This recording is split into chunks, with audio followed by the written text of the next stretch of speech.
Hello, dear viewers, and welcome back again to Good Morning Kuwait, your favorite program right here at your favorite family channel, KTV2. Now, extreme mobile use or phone use, often defined as a behavioral addiction or excessive screen time, leads to significant mental health issues like anxiety, depression, and loneliness. It causes physical problems, such as sleeping disruption, text neck, eye strain, and cognitive decline, including reduced attention spans and brain rot. So let's welcome Dr. Bashayer Alhay, Doctor of Physiotherapy. And hello and welcome to the show. Hi, how are you? I'm good, not bad. So right now we're in a world where everything is like fast moving. Yes. And people fast moving when we have to say with the use of mobile, work and news and content, a lot of content. We're like a sponge that tries to it's a modern lifestyle nowadays. Yeah, yes. It's more than that actually. So with that, how is it affecting us on our daily lives, which is using our phones extremely or extensively? Actually, using the phones nowadays, or even like before, I saw lots of people using the phone in the wrong way because of the wrong posture. Why? They tend to bend their head forward very extreme to the maximum, and that creates extra pressure to the neck muscles and the shoulder. And that lead to having red flags such as dizziness, visual fatigue. It could have like spinal disorders in the long run. So all of that affect. So what is text neck and why is it called text neck? Well, I think it's obvious from the name. Yeah. And why is it so common with people? What things that come after it just by having it always? Okay, text neck is an injury due to extra pressure by forwarding the head too much down, and that creates extra pressure and strain in the neck and shoulder muscles. Then you will have spasm, stiffness, weakness in the muscles, visual fatigue, headache, migraine, nausea, lack of attention. That leads to what we have is text neck. All right. Which is an injury. It is an injury. Now, as human beings, the thing is that we are more of as human beings, we're revolutionary creations. So if we keep putting our heads down, then maybe 2 or 3 generations after, then this will affect also the way that they are born. Yes, the problem with the wrong posture by holding the smartphones or iPad, laptops or computers is like you're bending your head too much down. Yeah. That leads to extra strain and pressure on the neck and shoulder muscles. But the problem, we are using the phone for a very long time. Yes. It's not only 20 or 30 minutes. We can use it for hours. Yeah. That's the problem. Now, that's actually my second question. So what is the best way or the best time to, let's say, segregate our times? How many hours should I stay on the phone? Since, as I said in the beginning, we are a community right now, very fast moving. Yes. We want to listen to news. We want to see the latest trend. We want to go that. We don't want to cut it away from people, but we want to kind of manage it. So what is the best way of managing this, and how many hours do you recommend? See, we cannot say to people like, you're unable to use the phone, because nowadays we can do emails at phone. Yeah. We can do all our job by using our phone.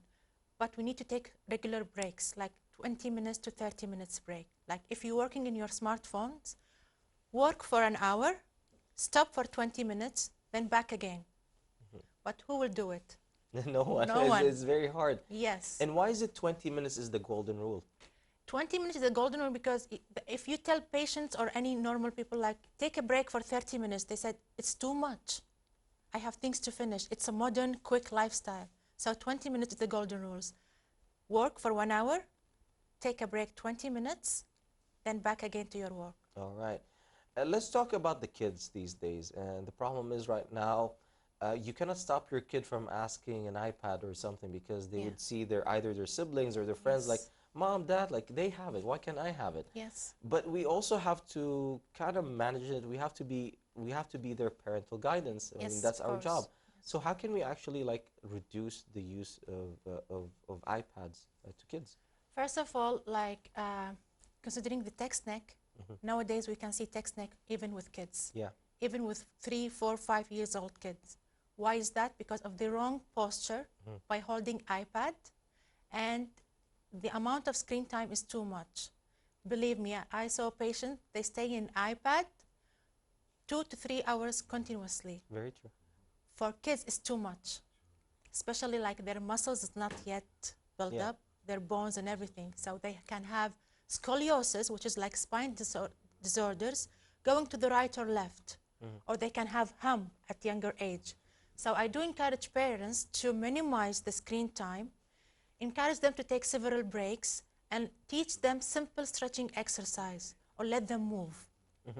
Yeah, it's very true. I mean, kids at a very young age, they're very tender with their bones and their muscles. Yes. And they can actually shape depending on what they're doing. Yes, so we need to encourage patients and parents how to do good posture, how to teach their kids about having good posture. Now, another question is, why does the pain of text neck appear mostly at night and waking up in the morning?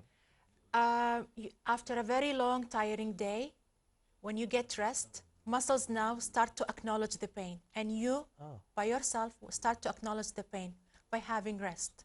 So they give you flags, red flags, having like strain, spasm, pain. That's mean it's been a tough day.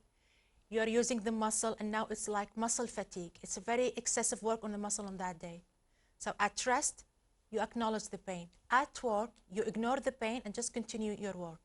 You know, in our days when before smartphones was all the rage, we used to be always on our computers. And our moms and dad always tell us, don't stay on the computer, it's not good, it's not healthy. But for me right now, I feel it's more healthier than actually putting your neck down every time. Even with the computers, workstations need to be adjusted according to your height. Yeah. And that's ergonomic. That's better. Yes. For you to have a chair where you can actually ergonomically find the right level. Yes. And also the right posture for your hand and looking forward, it's better than the phone. Yeah, the height of the screen should be according to your eye level. Yeah.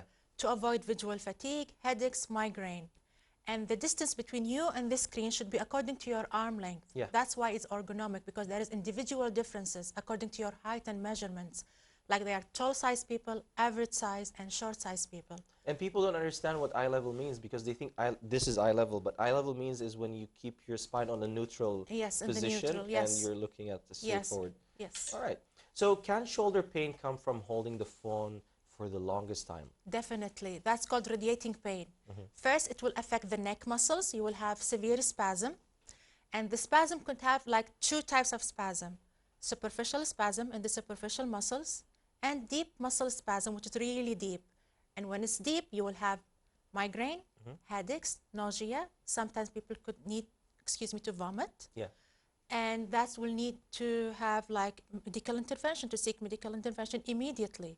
And once you have severe muscle spasm, that will affect the nerve, because that muscle gets bigger and bigger and tough, rigid. It will affect the nerve, and then the nerve gets inflamed. And now we will have shoulder problem because there is radiating pain coming from the neck problems. Yeah, it's because it's an irregular position. I mean, humans are mostly on a moving, continuous moving pattern.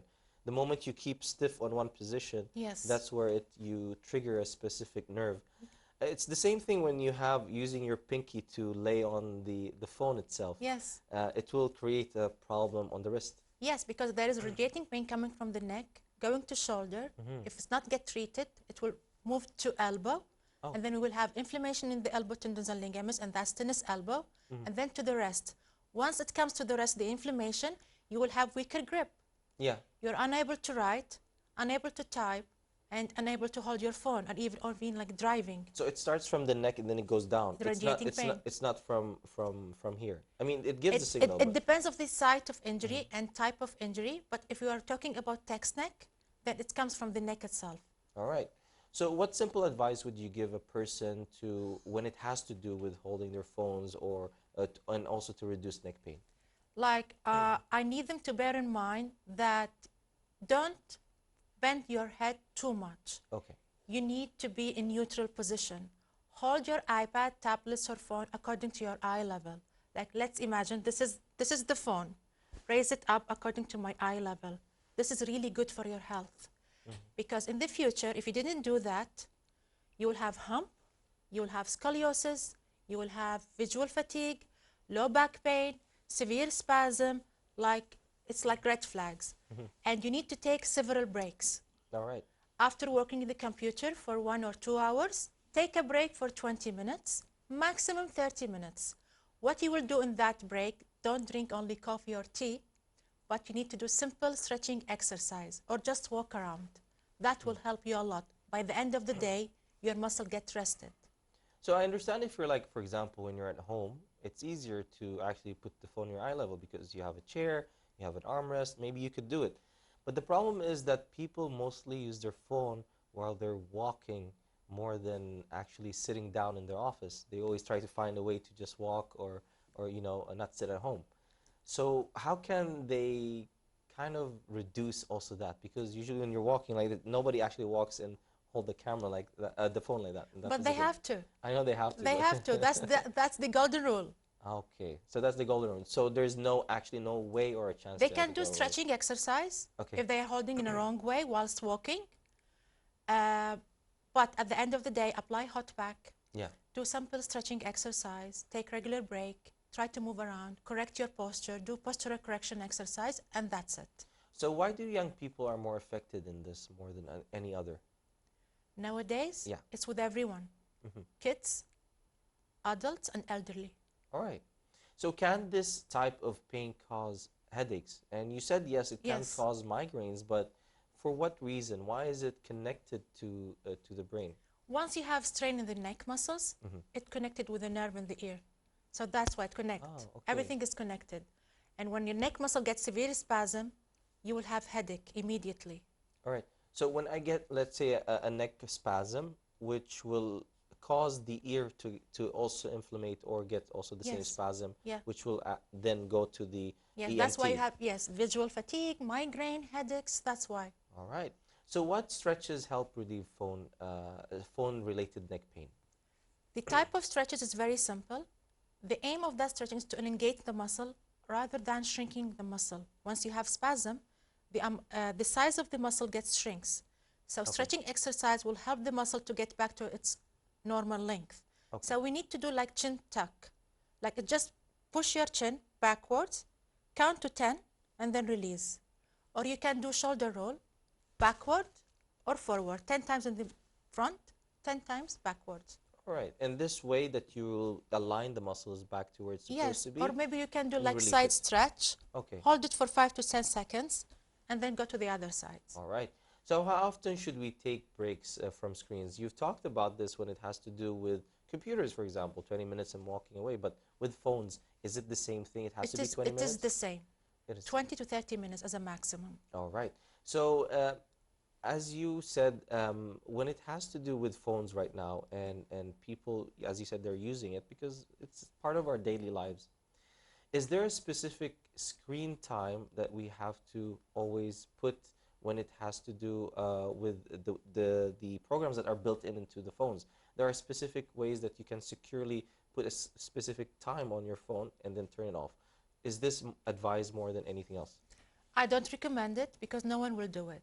But my aim is like, or my advice is you can use the laptops, computers, or even smartphones for an hour and then take a break.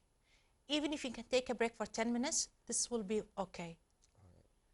But with kids, I recommend parents to give them like screen time only for 30 minutes. Like an hour a day, divide them into two segments. 30 minutes?